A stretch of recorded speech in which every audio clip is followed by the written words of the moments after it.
Now we're looking at like the last aspect of all the topics we have to discuss in pharmacology, and this last one is what is known as poisoning with morphines.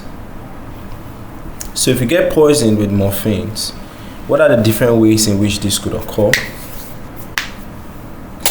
Then also you're trying to look at, okay, what would be the effects when you get poisoned with morphines. Now poisonings with morphines, this is what we got. So just so you know, morphine itself, you have to know the functions it does in the body. So when you know the functions, then you now get to read about if it is too much, you now know the effect. So it's actually a potent opioid analgesic.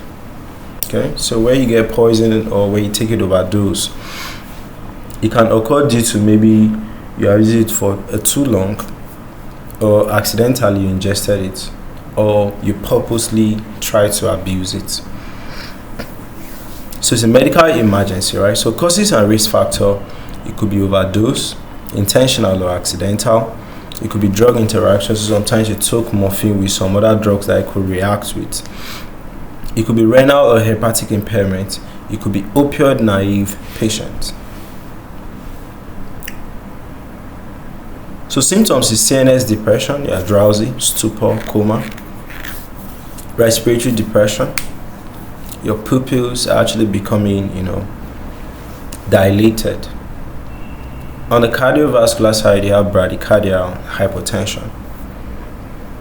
Others include cyanosis, hypothemia, decreased bowel sounds. So you diagnose it through clinical suspicion from the symptoms, and also when you ask the patient the types of drugs they have been exposed to in the previous past days, they are pointing us towards what? Morphine. So also toxicology screenings will confirm that there's morphine or the person has been intoxicated by other opioids. You keep monitoring the oxygen saturation, the blood gases, and also how the kidneys are functioning, and also how the liver is functioning. Treatment includes airway and breathing support. You give antidotes like Naloxone. Okay, it rapidly reverses CNS and respiratory depression, and may require repeated doses or infusion. So supportive care include intravenous fluid and monitoring of the vital signs. You also treat the complications.